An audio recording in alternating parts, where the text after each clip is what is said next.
বাংলাদেশ এমন একটা দেশ যে দেশে গুজব আর কপি দিয়ে সব ভরা। বলছিলাম কয়েকদিন আগে একটা হুজুরের কণ্ঠে ভাইরাল হওয়া সেই ক্লিপটির কথা। একটা চা বানাও আমার জন্য। সামাজিক মাধ্যমের বিস্তারের সাথে সাথে প্রতিদিনই নতুন নতুন বিষয়বস্তু ভাইরাল হচ্ছে, যা আমাদের দৈনন্দিন জীবনে প্রভাব ফেলছে। আজকের প্রতিবেদনে আমরা সাম্প্রতিক কিছু ভাইরাল ঘটনাবলী নিয়ে আলোচনা করব, যা ইন্টারনেট এবং সামাজিক মাধ্যমে ব্যাপক সাড়া ফেলেছে। একটা চা বানাও আমার জন্য। 1 ঘন্টা পরে গেলাম কইতেছি।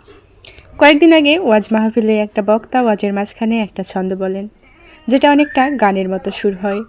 কিন্তু সেই টপিক নিয়ে আমাদের সোশ্যাল মিডিয়ায় মানুষ সেটাকে বিভিন্ন রূপ দিয়েছে। এক একজন এক একভাবে তা উপস্থাপন করছেন, বানাচ্ছেন ফেসবুকে রিলস, ইউটিউবে শর্টস। হুজুরের মুখে বলা সেই একটা চা বানাও আমার জন্য, এই লাইনটাকে নিয়ে কেউ বলছেন একটা বউ লাগবে আমার জন্য।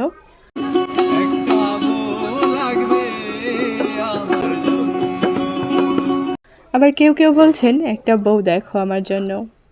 ওই আব্বা একটা বউ দেখো আমার জন্য।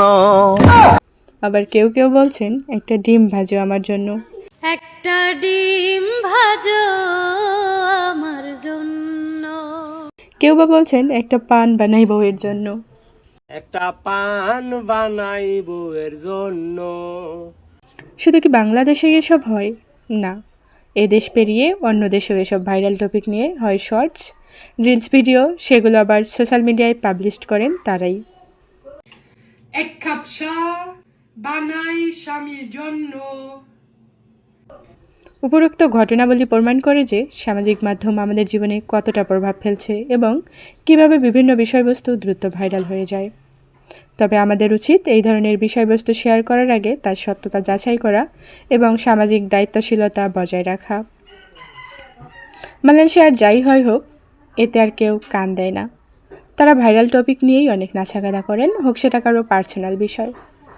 গুজব আর কপিতে ভরা এই দেশ, নতুন কিছু উদ্ভাবনের আইডিয়া নেই তাদের, তাই কপি পেস্ট করেই চলে যায় সবাই। একটা চা বানাও আমার জন্য।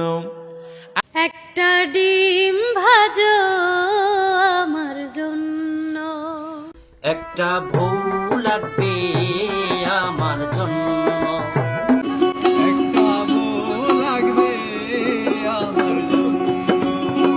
ওই আব্বা একটা বউ দেখো আমার জন্য।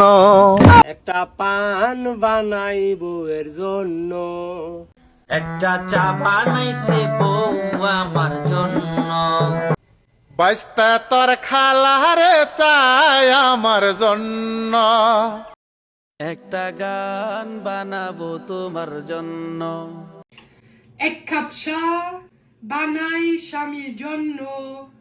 একটা জামাই দেখবেন আমার জন্য। Shakila Akhter, PFN TV, desk report.